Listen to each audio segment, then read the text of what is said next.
What role, if any, do public bells, you know, tower bells or carillons, what role do they play in your life?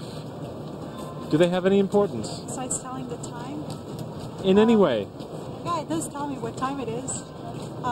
As far as like the music that comes out of it, it's kind of soothing. I kind of like it as we're walking by, especially when it's nice out. We can spend more time outside and listen to it, to hear it.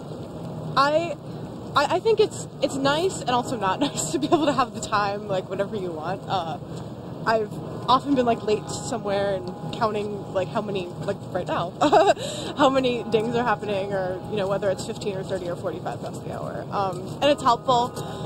I understand that they have to limit it somewhat because people have to go to bed at a certain hour, but I guess my earliest memory would be here, and we even studied it in my anthropology class, like the way that time sort of is inflicted on people's lives because we can't not hear the tower bells. We're all scurrying around just like everybody is right now, and they're basically telling us like when we have to be somewhere, and maybe we'll walk a little faster because of it. I definitely think they're relevant in society. I think that just the bell chime on each quarter hour is a very special thing, number one, because it obviously helps you keep track of not only how far you've gone as far as 15 minutes, but you also know whether it's 15 past or half past or quarter till, which is something that we've lost in our culture. We're inundated with senseless noise practically 24 hours a day. You get on an elevator, you walk into a store, you walk into an office building, and there's just nonstop buzzy music and noise coming at you from hidden speakers all over the place. The son of a minister in the Swedish church, and during my childhood I always went to church on Sundays, and it was the bell getting me there, so I guess I kind of, and I like my childhood, so I like the sound of bells. I was walking over to Rackham the other day, and the bell was ringing, and it was sunny, and I liked that feeling. Yeah.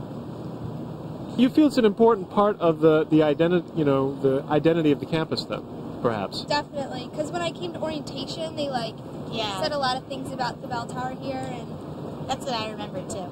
As a newcomer to the university, I'm not that qualified to speak on that, but from what I know of the history here and from how much I've experienced the bell since being here, I think that it is a very important part of the identity because it affects the entire population of the campus, and because it is something that is so prevalent in campus life. I think so. It's the third largest, and I guess a lot of people don't know that though. Like, nobody even knows what a carillon is. Like, when I say, oh, I play the carillon, they're like, what's that? But then they think it's really cool once they find out. I mean, people enjoy hearing the music. Has your opinion of the instrument changed at all since you've been studying it? Yeah. How so? I didn't realize it was so hard. Yeah. This is a strange question to ask, but why? Why have this instrument? Why do this?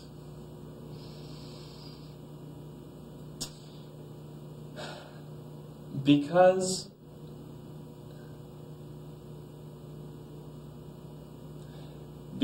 it is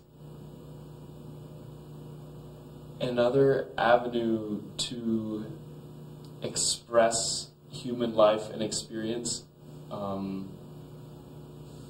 and express it in a way that simultaneously combines so much human engineering and knowledge and